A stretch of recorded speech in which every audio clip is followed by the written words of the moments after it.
Oh, thanks, Karen. I've been looking forward to this.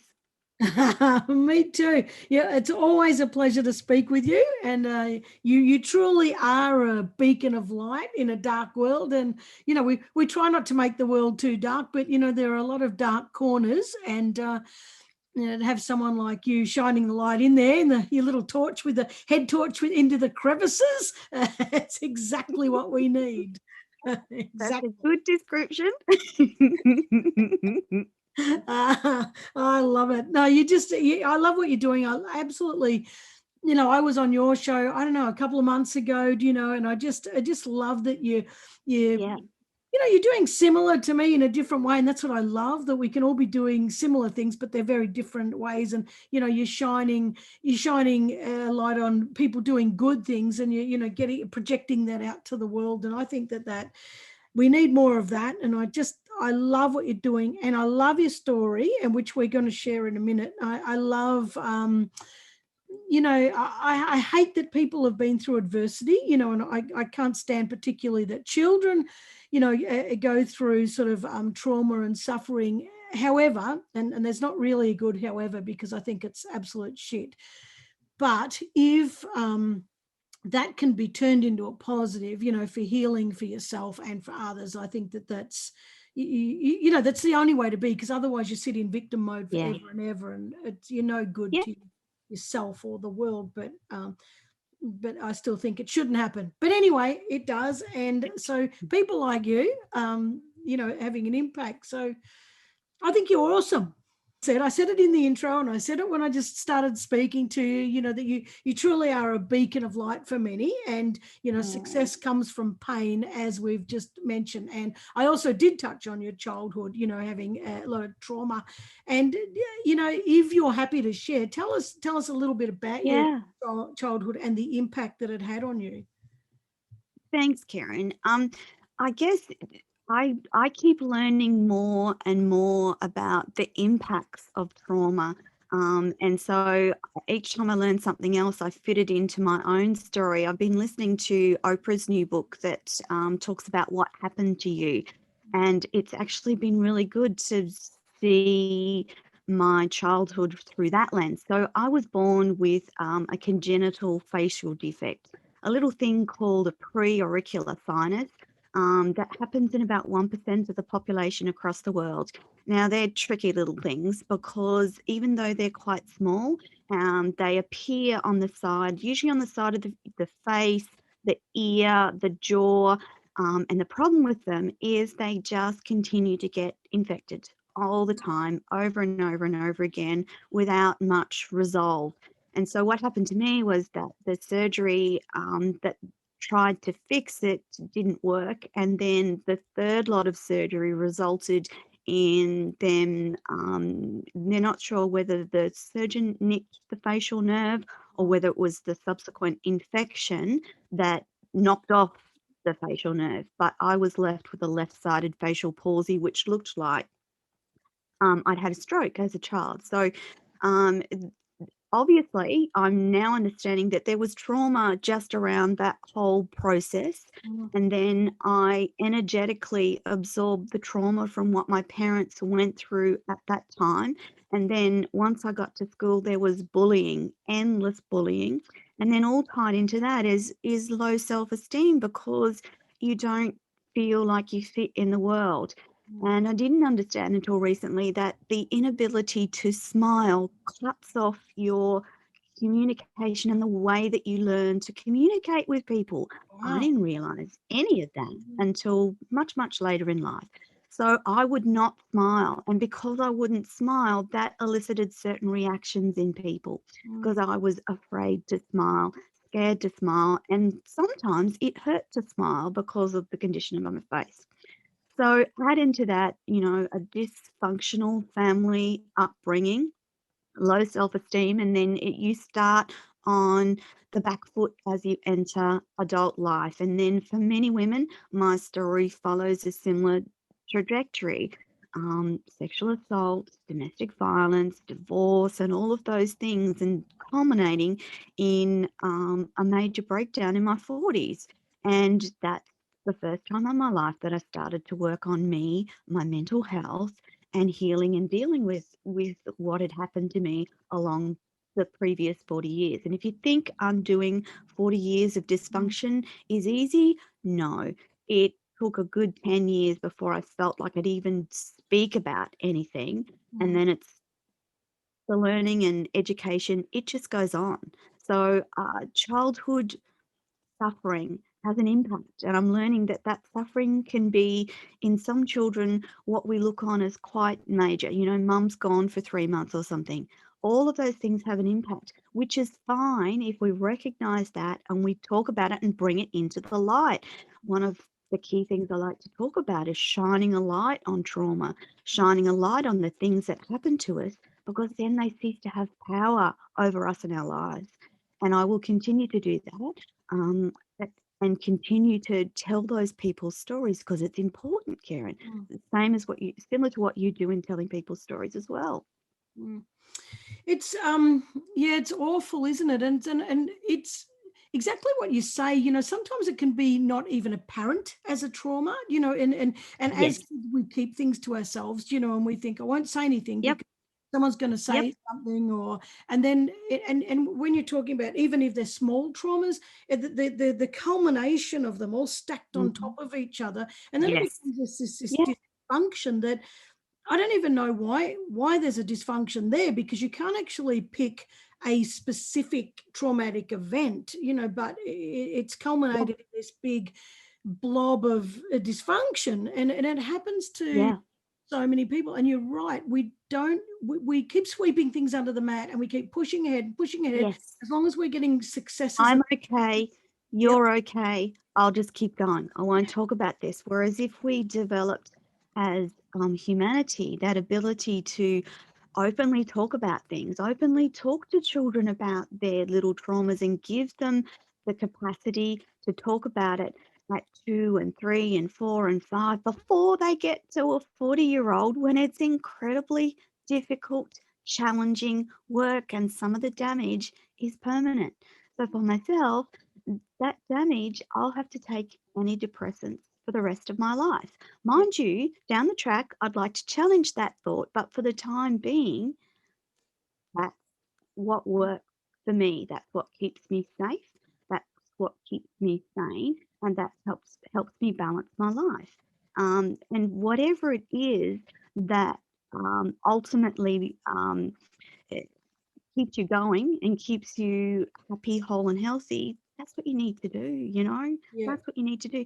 The other thing about trauma, Karen, is that it will, if you don't deal with it, or you don't have people that care enough about you in your younger life, that will manifest itself as a disease at some later stage. So Yeah. not only did I have this major depression and anxiety, panic attacks, and the whole raft of things in my 40s, I then developed chronic aggressive rheumatoid arthritis, an autoimmune response to the fact that your body is just plain fed up of dealing with it in a constant state of stress. Yep. And it seems so simple now, but had you told me that back then, I would not have believed you. But Yep. the evidence suggests that those traumas early in life, if they're not dealt with, if they're not healed, they will manifest as some sort of disease later in life. I've seen it play out in so many people's lives. Yeah. So that's the importance of talking about it, Karen. We have to talk about this stuff. Yeah. And you're right. And I used to do a lot of work with people with disabilities, with behaviors, and you know, any Yes, dysfunction would yes, express itself in an incredible behaviors, you know. But you said, you know, that uh, if it's if you had have told you 10 years ago, you wouldn't have thought it possible. And this yes, is another difficulty, because we don't actually believe anything until we've got it. So for example, if you keep eating fatty shit, yes, you're going to have a heart attack. Yeah, but I know that, but you I'll are. really worry about that until I have a heart attack. And then it's like, shit, I wish I had have listened. And the other point to that, you talked about, you know, children, you know, having somebody to talk to. And if we, Yeah, you know, elicit this stuff out of kids. However, and I see there's two sides of this. Yes, you're absolutely right. But, and I keep saying but, you know, but it's yeah, there's also that point which I can understand with parents is like, if we keep talking about, oh, like, Toni, how's your face? Are you having trouble with your face? There's that sort of fear of parents thinking that, well, if I start talking Yes. about it, I'm going to actually instill fear. Whereas Yeah. if I pretend everything's okay, then the child thinks, oh, everything's okay. And so it is a kind of it's a double-edged sword, isn't it? And Yeah. it's Well, I again, I'm learning that there's ways for children to express their trauma where it, they don't talk like we talk. So we talk in great big paragraphs. But yeah, for children, apparently, they only need 5 to 10 seconds of supportive interaction multiple times to feel safe. And then they'll disclose or talk or chat at their own level. And I'm like, wow, what if all the teachers of young children yeah, approached their teaching, or the childcare workers, or do you know, yeah, we would change the next generation of children, Karen, yeah, if we just understood that you don't have to elicit a whole big conversation from them. You only have to let them know that they're safe in a small interaction, 5 or 10 seconds, and build that trust. And eventually they will talk in their own way, and you've helped start to heal whatever it is that they've experienced. And, we've all got differing levels of that trauma in our lives. It's just that if we can catch it at a younger age, it's much better for everyone. yeah, yeah, absolutely, absolutely.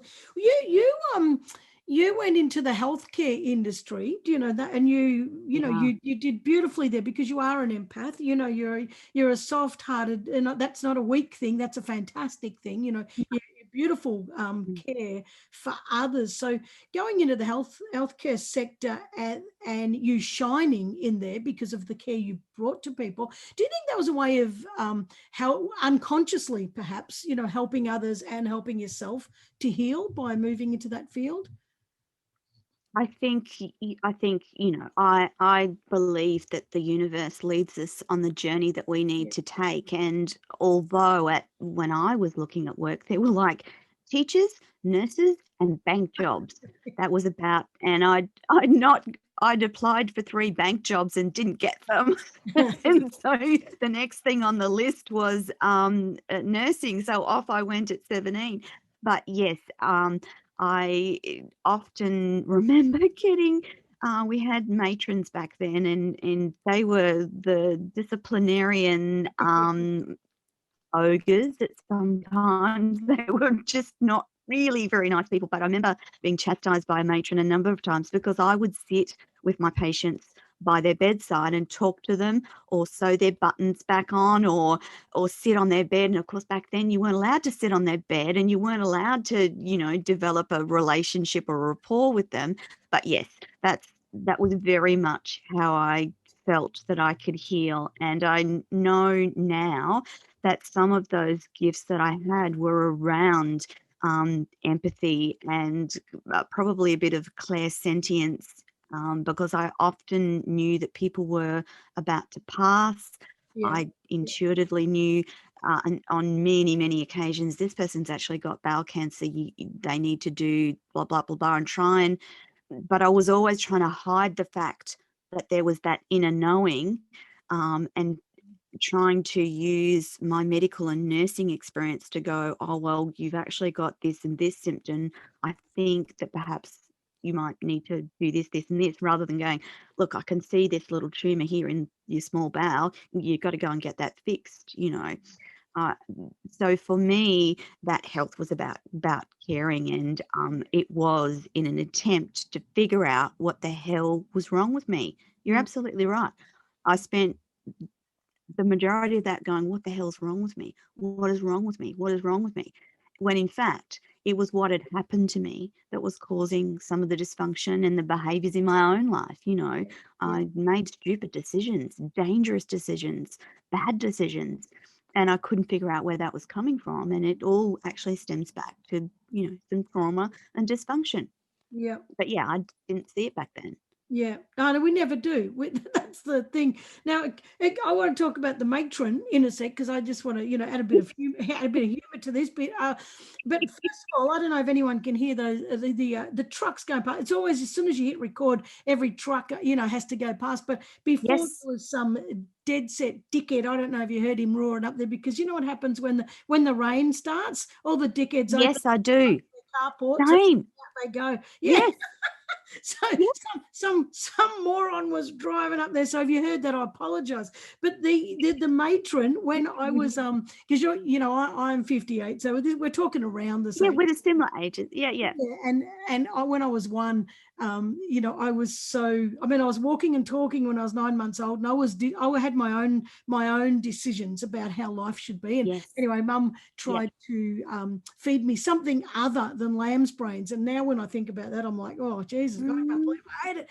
And I used to throw it across anything else other than lamb's brains. It got thrown across the kitchen. So Mum ended up going to the doctor to say, what am I going to do with this child? And the doctor said, well, it's either her goes to hospital or you go to hospital. So Mum put me in hospital. And I actually can still remember, I was one, and I can still remember being in the children's room. It was sort of Yeah. a room right up there, Yep. and with the giraffes and elephants all on the Yes. wall. Yep. And the Yep. bloody matron, and she came in. I remember standing up my cot. She came in. She said, "Oh, you're a very, very, very naughty girl." And if I could have given the Like they would. would have. They were scary, Karen. Those matrons, they were scary. Like when I went nursing, we had to get a pass out to leave the nurse quarters to go home on the weekend. Like, Well, very different now. seriously. I love it. Thank goodness. And so Thank goodness. yeah, well, I know. So we said in the intro, that you were doing the nursing and everything was fine, but in the background, your personal life was, Yeah. full of dysfunction and trauma. Did you leave the healthcare sector because you said, you know what, there's something going on, I really need some time out to fix this, or did you just see greater things for you? So Is that what you're doing now? I actually stayed in nursing until the bitter end. So I had a bit of a break to have the kids, but then I went back in and kept searching for that.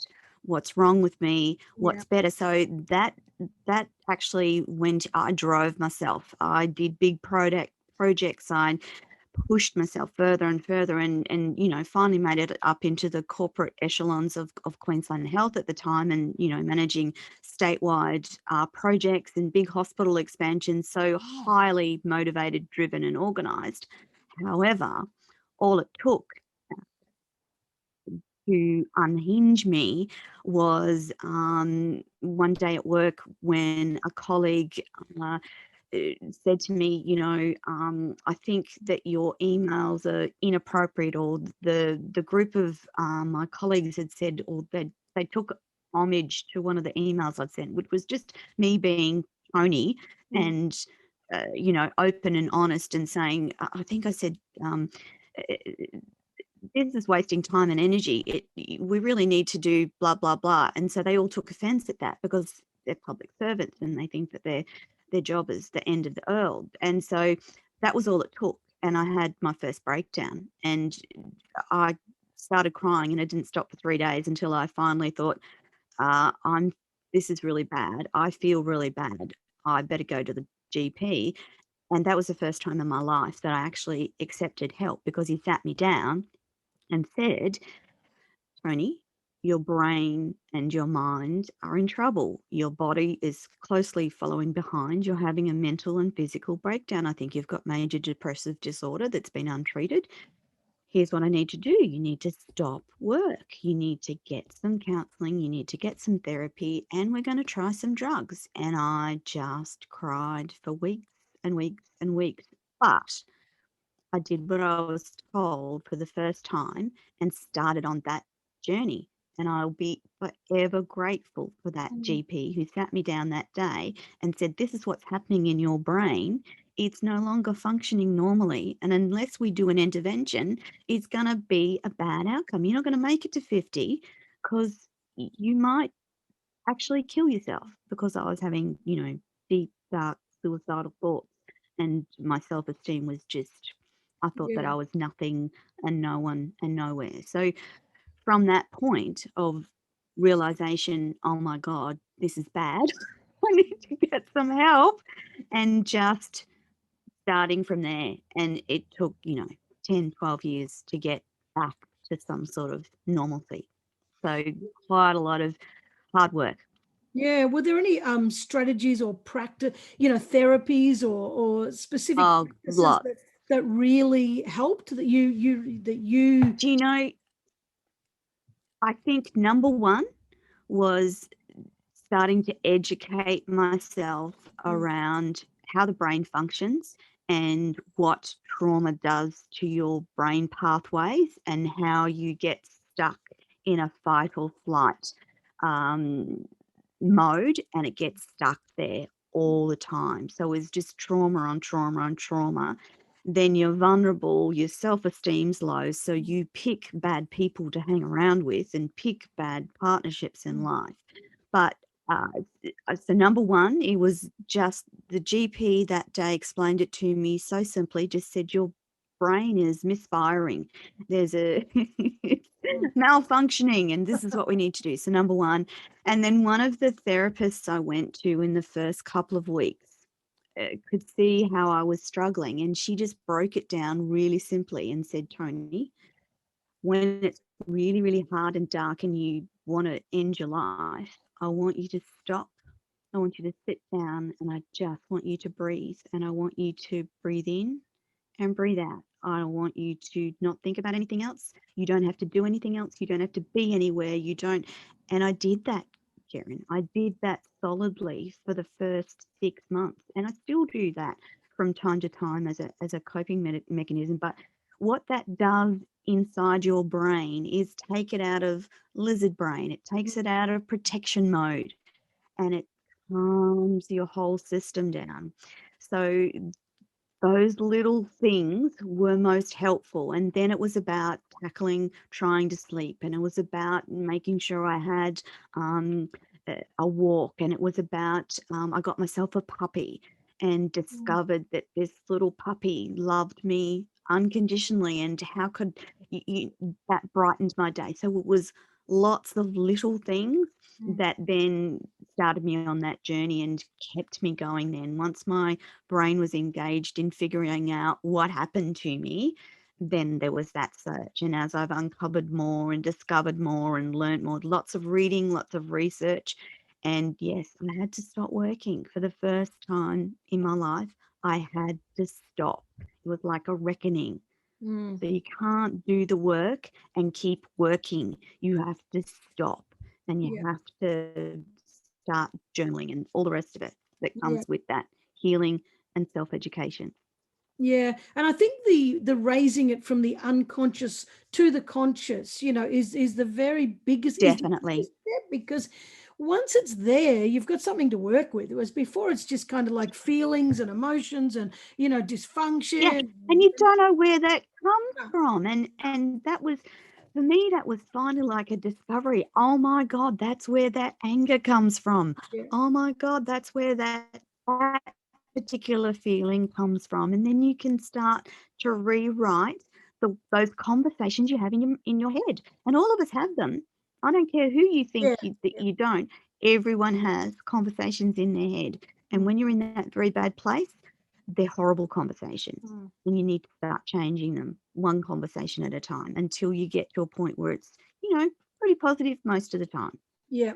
And I also love you the puppy, because part of Yes. when we're talking about really dark moments, one of the best things to do is to have somebody or something, I call it an animal or Yeah. somebody. So somebody else to Yes. serve, so when you're responsible for somebody else, and your mind is on, "Oh, I've got to keep them alive, I've got to look after them," it Yeah. tends to take the focus away from yourself. And I think Mm. there's therapy dogs and all that sort of stuff is Oh, very underestimated, definitely.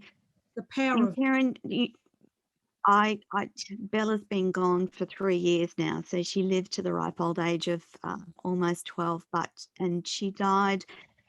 Interestingly enough, from a huge liver cancer, and the vet, it was like she bore and took on all of my sadness, because she would lie at my feet with her head. She was a King Charles Cavalier Maltese, and so she had these big droopy Yeah. fluffy ears, and she would lie with her head and ears draped over my feet, and she would lie in bed beside me and lick my tears as I cried, like just buckets and buckets and buckets of tears.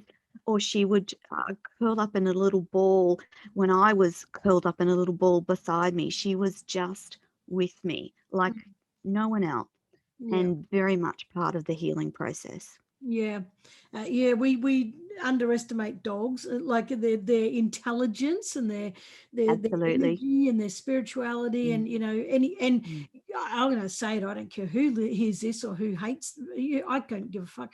If you hurt if you hurt a dog, if you hurt any animal, you're a Yes, freaking prick. But if you hurt a dog, you're just the lowest absolutely. scumbag asshole in the world. You know, to I that actually that physically causes me pain to think of yeah, anyone, I've mentioned the goats before, so we've only got one little puppy left now, but we've still got 7 goats, and I tell you, those goats are just like a big yeah, four-legged dog. They're just as cuddly and intelligent and yeah, all the rest of it. Yeah. yeah, yeah. I used to have two They're twin pretty helpful. I had twin baby boy goats, from one day old, and Yeah, yeah, they used to yeah. jump on my car. They used to come inside. They Yes, looked at themselves in they the mirror, bond to and you. They they do. bond. Yes. Oh, Yeah, yeah. goats are incredible, incredible. Well, now what was a catalyst to you writing your book? Now, I'm going to read it so I don't bugger it up. Resilience, Yep. memoir of a broken little girl. At what point did you say, I'm going to write a book, or I'm ready. I've got all this stuff, and it has to come out. And what was the thing that made you decide to do that? So I guess 5 years into my therapy and work on myself, I found a psychologist who really helped me get ahead with all the things I was dealing with and explained them in a way that I could really understand. And so part of her process was to start journaling and start writing about it. And so I'd done that for a fairly long time before thinking about a book. And then I got to like the 10-year mark, and I started to tentatively tell people about what had happened to me. And it was during that process when I started to open up to people other than my psychologist that people started saying, "Gosh, you should write about your story. People need to hear things like this." And I'm like, "Oh, I don't know. It's pretty dark Mm, and dreary sort of story, really." But as I got more healing under my belt, I started to think that it's not the story's not about me. It's actually about the healing, hope, and help that it might give someone else. And once I sort of thought about that in that way, then the book started to percolate. And I actually got an editor who was a psychologist, English master sort of person who had the psychology background to edit the book in mm, the way that we showed the psychology of certain behaviors. yeah, And by the time I actually got to publication, I was quite happy. That doesn't mean that the first time I got on stage and talked about my story, I wasn't, as Brene Brown would say, have a vulnerability hangover, because that very much happens. You very much feel, I've talked about my story. yeah, um, but by and large, the response from people who listen is about how helpful it was to them in understanding their own life, their own story, and their own trauma. And that's what it's about. It's not about me. It's about the learning and help that you can give other people. Because God, I'd do anything to prevent people going through what I went through. Even one of the things, like, I would. yeah. That would be wonderful. No, 100%. And I had, Nikki, my partner, on a few weeks ago, and Yeah. she talking about, she lived with someone with really bad mental health for a long time, and Yes. she's been umming and ahhing about writing about that as from the carer's perspective, Yes. from a Yeah.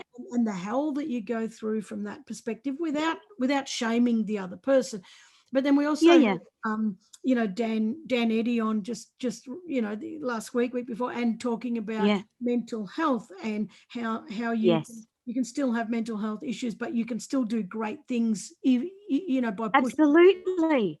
And also, Absolutely. people in your situation, there are people who have had domestic violence or sexual assault. I think Yeah. that the common thread with all of these, and with the writing and with the sharing stories, is that there are Yeah. many people who get trapped in that world of what happened to me, and fair enough, and rightly Yes. so.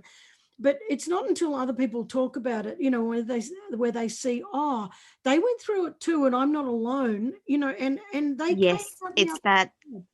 And it gives hope. And I Yeah. think I Yeah. think stories need to be shared by those who are strong enough to share them, so Yeah. that it's only when you don't feel alone, and you see someone else has Yes. been through it and they've come out, you start to see hope for yourself. Because Absolutely. therapists and psychs can tell you anything while you're lying on the couch, and you're not gonna, it doesn't Yeah. mean shit until you actually see the examples of it, and you start to see yourself in those examples, and you start to think, oh, Yeah. there is hope for me. So Maybe I can do it. Yeah. yeah, I love it. And And thank. did when you wrote the book, did it kind of, when you talked about, Brene Brown, the vulnerability hangover and that, did writing the Yeah. book suddenly throw you into the limelight, and you weren't expecting it, or did you deliberately use it to leverage your voice, or both? I I I wrote the book and I actually didn't have much of a plan, Karen. Yeah, And so the universe has actually put things in my path, presented yeah, opportunities that have led me on a path that I would never have conceptualized ever. yeah, This woman talking to you today, when I published the book, I wouldn't get on phone calls with people that I didn't know. yeah, I wouldn't talk openly about what I'd been through, but the book causes you have to talk about the book, and then it's led me on this journey of broadcasting now and telling people stories and sharing their stories with the world. I would never have predicted that, but part of the healing, part of the healing journey is that just let go and mm, follow your intuition and listen to your intuition. And that's exactly what I've been doing and just following it ever since. And so the whole broadcasting thing just came from a chance conversation. I was producing the audio book version and I wasn't going to do it myself. I was going to pay an actress to do it. The producer said, "No, you need to narrate your book." And I was scared. mm, And the process was quite arduous. Like it's weeks and weeks and weeks and yeah, weeks of recording. But at the end of that, she sat me down and said, "You've got a beautiful voice. Has no one ever told you how beautiful you are?" And I just like, "No, no one's ever told me that." And she said, "You should think about radio or podcasting." And so the spark of an idea was born in that moment, but I had no idea that it was going to go to America and live streaming and worldwide audience and the rest of the stuff that's happened. So mm, um, I, I think that the point is that once you allow yourself that healing, once you allow yourself once you start working on yourself, you never know where it's going to take you. And again, it comes back to that hope.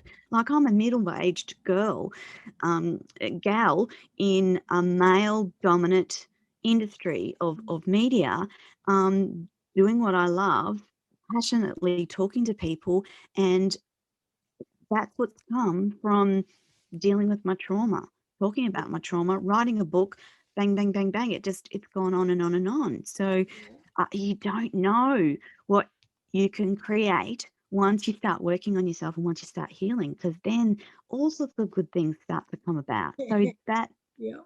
hard work is well worth it, is what I'm trying to say. Do the Yeah, no, hard work. It's well worth it. but I agree with you, and it's a hard thing because, you know, there's one school of thought that says you have to plan, you have to have a strategic plan, and you know, and that's Yes. what you have to do, and step by step, and have an action plan. Yes. Yeah. And then there's Yep. another school of thought that is hand it over to the universe and see what happens. And you know, for both of my books, I have no plan. The universe has led me. You know, it's my first book has opened me up to everything I've got now. Magnificent Kids, you know, and Get Off the Yes. Bench has got me Yes. speaking Yes. all around the world. And if I had Yes. strategically planned that, it wouldn't have been that journey, do you know? And it is far more Yep. fulfilling than what I could have conjured up in my mind to be a plan. But I think that you know, there's also a lot of vulnerability and trust in actually saying, well, Yes. I've put all this work Yes. into it. I'm just going to sit on the side of my desk and see what happens. Yeah. That's just as scary. In fact, that's scarier It is very scary. because you don't Very have the scary. control, and human beings like to control. You know, if I set up a plan I for the do. book, I've got control. I'm going to control the steps and blah blah blah. But to Mm. sit it there and say, "Well, universe, you can take over from here," it's kind of like nothing's going to happen. Nobody's going to like my book. You know, it's never going to sell. I'm never. But in Yeah. fact, I've of the people that I know that have let things go to the universe, they have created far greater things than they ever could have Yeah. conjured up in their mind, you know, and it allows for Yeah. possibility. Whereas if we control it, we don't see as great a possibility as the universe is. And some No. will listen to this and think, oh, you two are bloody off on your woo heads, do you know? Like, but No. you got to, There's something, Karen, in that year that I published the book 2019, I vowed in that year 2019 I was going to say yes to things that were presented to me no matter how terrified I was. yeah. And I did that. And, you know, the first 6 months in front of that microphone, I was physically sick before each show.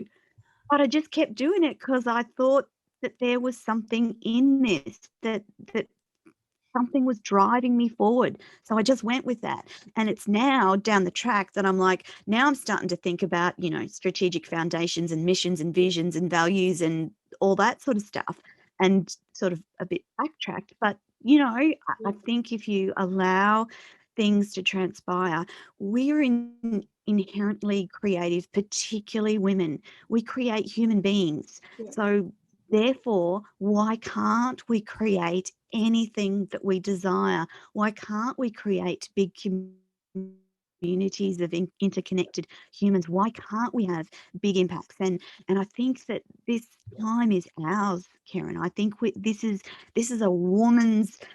There's feminine energy rising up to balance the millennia of masculine energy, and I think it's happening in a big way, and that excites me.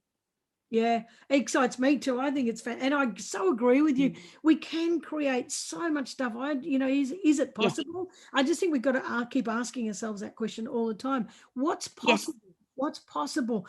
And if it's possible, then you can do it. You know, it's. I'm not going to Yeah. say we can do anything because we can't. I can't be a bloody brain surgeon, you know? But No. if you can see No. that it is possible for you to do it, then just go the hell after it. You know, just Give it a go. yeah. I always say, you know, this is something I've learned recently is, and I've set Yeah. myself up this year for 100 rejections. I've hardly got any because but it's great because it means you're reaching out to do great big things, you know.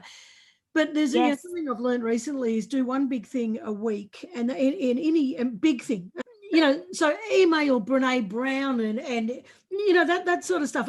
Send an email, so ring up buddy Richard Branson. You know, Ian Yeah. Spears was just on. You know, he was talking about. He just rang up can't remember what is it in Calcutta. You know, Mother Teresa's where she lives, Yeah. and says, "Can I speak to Mother Teresa?" And they said, "Yeah, ring back next week." So you know, like and he did, and he brought it to Canada. So the thing is, Yeah. you do 52 of those things a year, even if only 7 of them come true. You are 7 ginormous steps ahead of Yes. anywhere you'd be. And Yeah.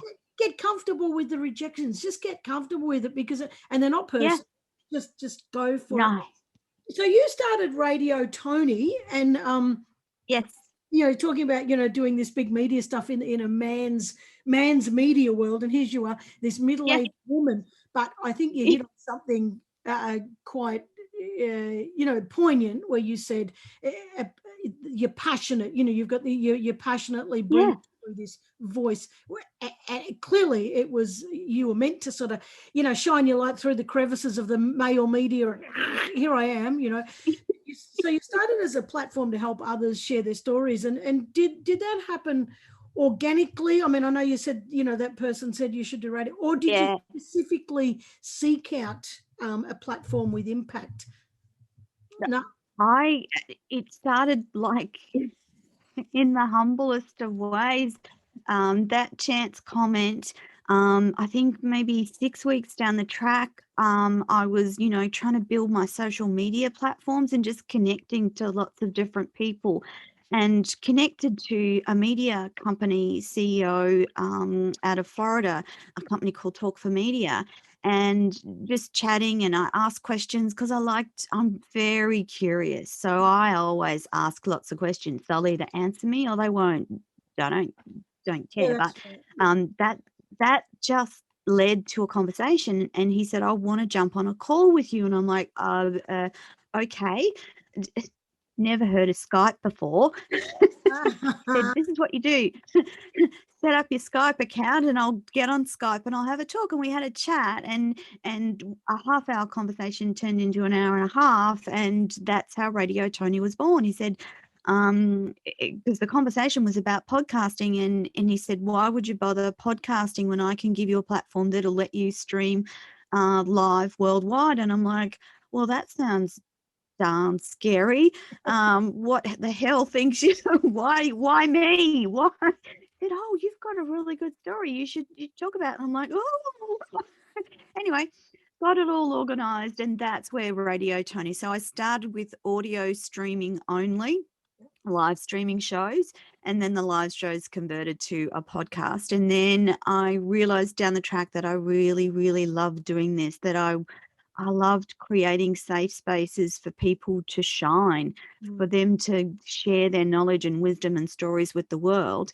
And so that segued into another platform in the United States, where they offered you audio and video streaming on the live shows, and they could tell you your audience statistics and analytics and who was listening and a whole range of other good things that they provide.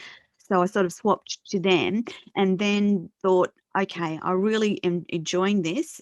They're paid platforms, and so then I realized, well, this needs to generate an income for me, and that's when I started the packages for co-hosted series of shows with business owners. So my job is to get together with that business owner, find out all the good things about their business, ask them the right questions so they shine. And that goes out to a worldwide audience, which is now the US, Canada, Russia, Germany, UK, everywhere. And also they have the capacity, using Restream, to stream live onto your socials. So you're going out across all these platforms and all this airwaves, creating a bigger impact. And then after the live show, you get the podcast, and that's distributed worldwide. And Radio Tony podcasts have steadily been sitting in 3 to 5% of podcasts across the world, which Wow. I didn't even know that until a PR connection in the US said, have you seen this? And I'm like, oh, that's good. He was Oh, very wow. excited, but I didn't realize. I didn't know. And then Binge TV approached me and said, we want your content on Binge TV in the US. And then we started that. And then they said, okay, so now we've got another offer. Your content can go onto your own channel on an app. So all smart TVs, LG, Roku, and Samsung smart TVs, you can find Tony TV as a channel. So all my content Wow. goes on there. So I'm trying to get the people that I talk to out as as far and wide as possible. And sometimes it doesn't work. Most of the time it works in some way, and sometimes it has a huge result. So one of the women that I had a series of shows for early in the year, she went on to get her own network series show based on her work with me and what I taught her over the course of doing the shows together. So that's pretty cool, That's Karen. And awesome. I That's I just amazing.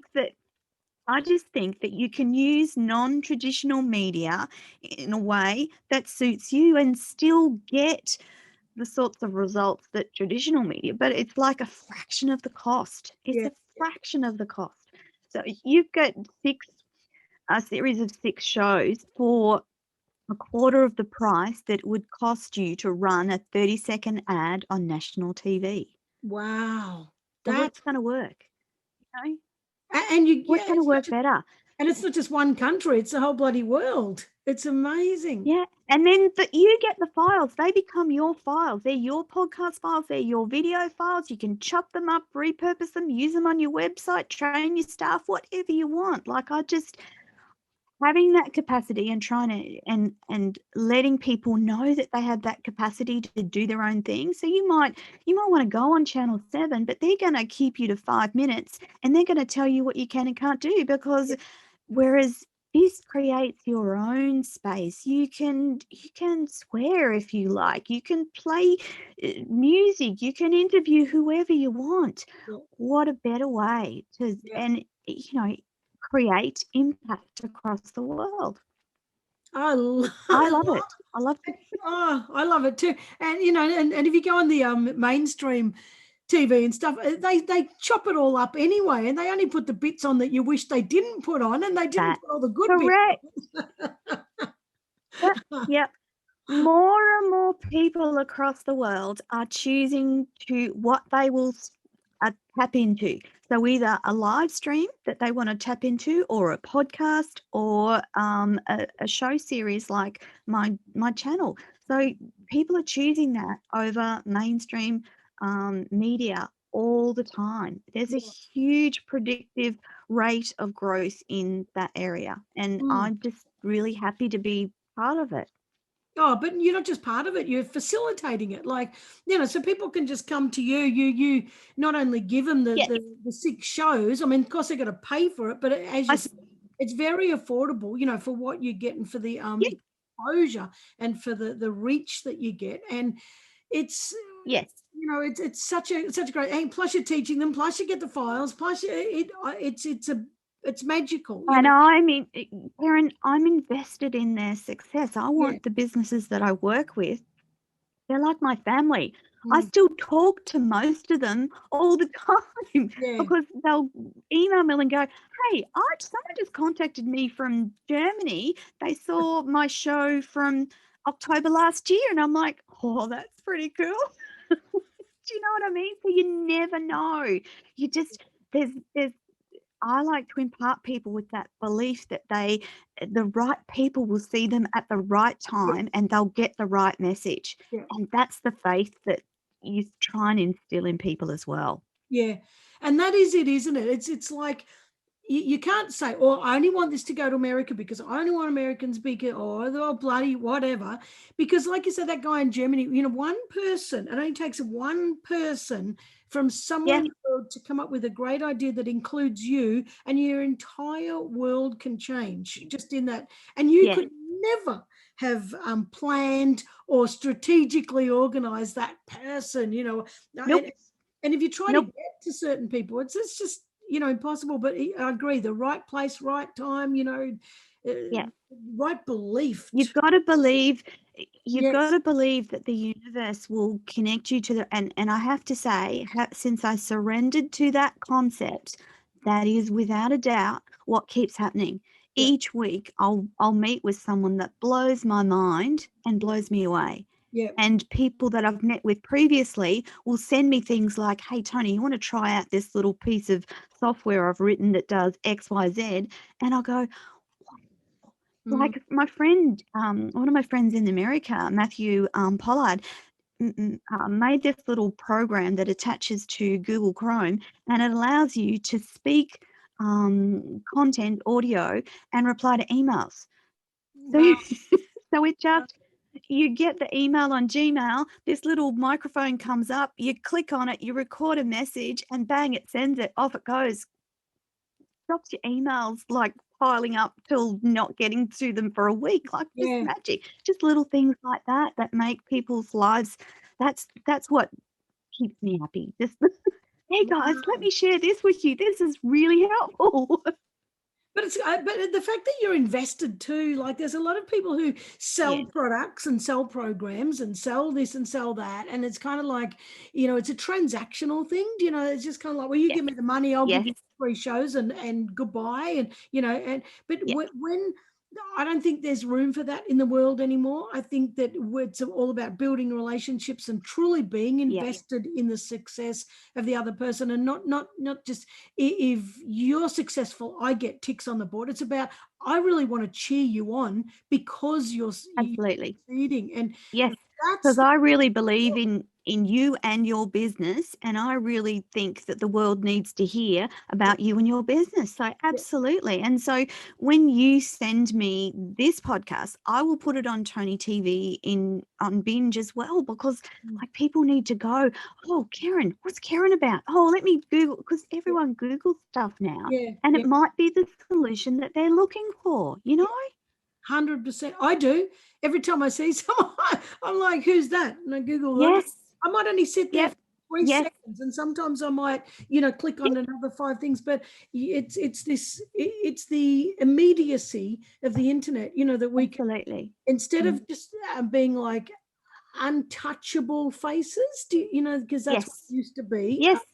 Now we can just Yes. go, oh, I like the sound of that person. I'm just going to connect on LinkedIn, and I'm just going to send them a message. Hey, do you want to be on the Yep. podcast? And do you know what? Yeah, yeah. Most people say yes. Isn't And that fun though? yes, Isn't that fun though, Karen? Like yep, it's just, that was yes, the fun thing for me, was finding people, oh gosh, I'd really like to talk to that person. Oh gosh, I'd really like to talk to that person. yep, It's kind of swung back the other way now, where people are contacting me and saying, I want to be on the show or blah, blah, yep, blah, blah. And I've got to be like really careful. But yep. it's still like, of course I'll get you on the show if that's, like, of course. Yeah. But you do have to be careful. I agree with that, because I've had a few people that approach me, and they've been like, they're the number one thing they're promoting is, I made six figures in a year, and I'll show your audience how to do that too. Yeah. And while Yeah. I'm sure all of my listeners would love to make, $100,000 in their first year, that's not the It's reason. not that easy. Well, and that's not the reason Get Off of the Bench exists. And the other thing is too that, yeah, you might make it, but how much did you spend in? How much will you cost? And then I always think too that I get a little bit shitty with people going, oh, six figures, six figures, six figures. Well, everybody that works down at the Shire offices, and that works in Make management, six figures. are making six figures. So like it's not really anything to be writing home about. I want to know that you've got a good heart. I want to know that you're changing the world. I want to know that Yes. you're caring about. I want to know you back Yeah. yourself in a time of challenge. Because to Yeah. me, my audience is as far as I believe anyway, are people that are just waiting for that right person to hit the airwaves on my show, where they say, "Oh my God, maybe I can." Maybe I can, Yes. you know Yes. and then Yes. they're living a life they love, and to me that is what Get Off the Bench exists for. So it's Exactly. you know and so these people that do contact you, some of them are just, you do have to be careful. I don't care, you do have to be careful, but Yeah, you do. You do. yeah, There's there's a number of times where I've got on the, so I talk to people directly. It's not yeah, anyone in my team that does that. It's directly. And some people are so beautiful, and they're like, "Oh my God, I can't believe it's you." And I'm like, "Yeah, of course it's me. I'm, I want to talk and connect to you." And they're yeah, like, "Oh, but," and I'm like, "No." I said, and then you get other people who are like, "Oh my God, well, if you can't supply a million of this and they're like, "Well, gosh, damn it, Karen, I don't want to work with people no, like I don't that. either, Like, no, you've got enough ego to sink the Titanic. No, I don't yeah, want to." that's not helpful for people. Yeah. That's just that's ego based, and I'm heart based. I Yeah. know that without a shadow of a doubt. So even if you're extraordinarily successful, even if you're high level popular person in the world, if I don't make a connection with you, if you're not heart centered and a good person, no, I'm not going to work with you. I'm not going to have you on my show. That's all there is to it. Yeah. And I have that choice because it's my show. And you can Exactly. do this too. Do Yeah. you know? No, 100%. I think we get trapped in FOMO. Oh, well, what if I miss out on that person? No, Yeah. you have to stand in No. value. You have to stand in Yeah. what's important to you. And this is Yes. this is what will make a better world. Is that everybody just stands in what is true to them. We're going to Absolutely. build a better world. It's we can't just be faltering our own value systems because Yes. this person's contacted me and they're a big name, and no, we can't. We have to stand in what we're delivering to One them. of my one of my friends laughed at me last week because she really laughed. She said something about this person that was a really, really big deal, and I said, I don't care if they're a big deal. I don't care if they're the King of England. If they're not a nice person, I won't work with them.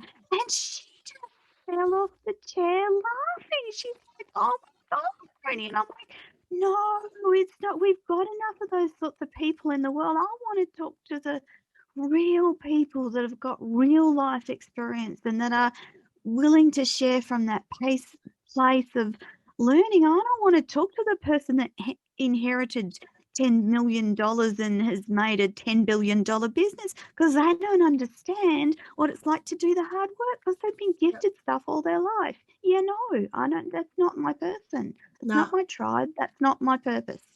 100%. And I'm the same. I will treat a waitress the same as I would treat the queen, Absolutely.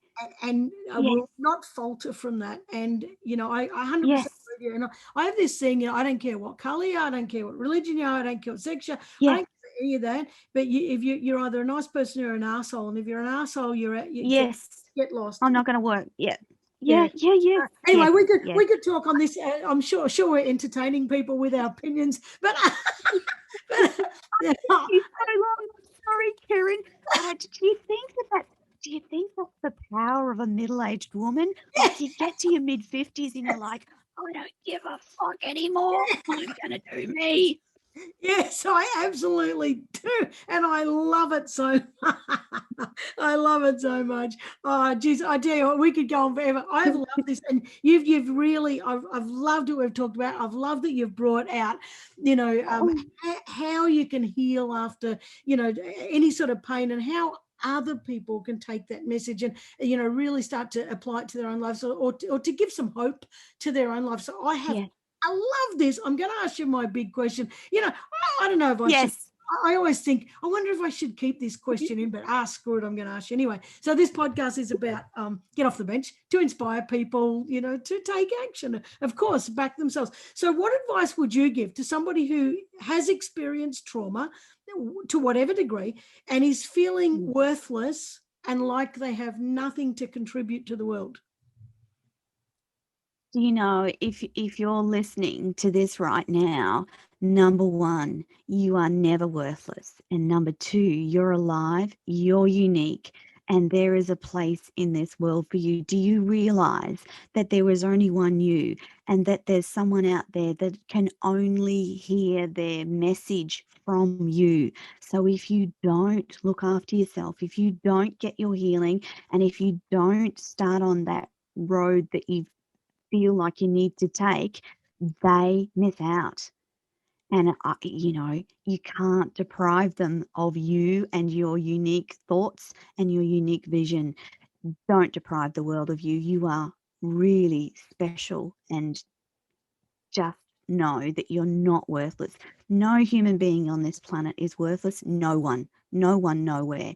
There's a reason. And even if it is just the fact that your smile brightens the day of that bus driver as you get on that bus, that's important. Yep. That's impactful and that's precious. Love it. Absolutely love it. I know so many people who need to hear that. That is just, I love it, love it, love it. And I have loved this conversation. And Oh, every time I talk to you, it's just, we go down our 50, our I middle know. age. But you know what? I think it's fantastic. And I think people I think we rock, Karen. We rock, really. we do. Yeah, And people need to hear it. It's such an absolutely. important message, and particularly, I guess, middle-aged women. And this is not just aimed at middle-aged women. However, when you get and you hit menopause, sorry You guys, this is become uncomfortable. invisible. You, well, you You but become invisible. you become invincible after, though, because you first hit that hole, it knocks you down. And guys, if this is making you Does. uncomfortable and you've got a partner that's gone through it, well, you need to listen. And because at Yeah, first it knocks you off your perch when you're really without a confident. doubt. But by Jesus, when you come through the other side, I tell you what, you better watch out that Yeah, woman that's coming through the other side, because we're absolutely. not putting up with any shit. So Absolutely. anyway, this has been magnificent. Now, I would love for people to, if they've got a business or if they've got, a message or a book, and they want to go through your program and all Absolutely. that sort of stuff. So where can people find you to connect with you to get that moving? You jump on radiotoni.com. That's the simplest place to go. That's where all my co-host information, my guest information, contacts forms, resources, freebies, all on radiotoni.com. Failing that, if you like the heart-centered mindfulness, grateful, gratitude, that sort of stuff, that's on tonilontis.com, TONILONTIS.com, or radiotoni.com. Those are my two websites. Otherwise, Google Radio Toni, Google Toni Lontis. Something will come up that you need to see or hear. Yep, That's my fantastic. simplest explanation. And I love people to contact me. I love emails. Send me an email. I've got this little tool. I can actually send a voice recorded email response back to you. So yeah, info@radiotoni.com or info@tonilontis.com. And I'm sure Karen will have the rest of the connections attached to the podcast. Yeah. Karen, thank you so much. Oh, my absolute pleasure. And yes, I will put them all on in the show notes, but there's also LinkedIn. So, connect with Toni on LinkedIn. So Toni Lontis on LinkedIn. But I've loved this so much, and I'm so grateful for you giving up your hour, because it's always more than an hour because we chat so much. But I know. I love it. I love it. Absolutely I'm love it. going to get to Melbourne. I'd like to get to Victoria at least ways, but every time I sort of think, oh, okay, lockdown. Well, you can come here and stay on the farm, have a farm stay for sure. Absolutely. Absolutely. You can bank on it. You better do it. It'll be fantastic. But listen, thank you so much for all your wisdom and for your sharing and for, all the stuff you do. And your evidence that, it doesn't matter what happens to you if you take care of yourself and you surrender to the universe. Yes. And just, really just Yes. believe that there can be better things for you in the future. You're evidence of that.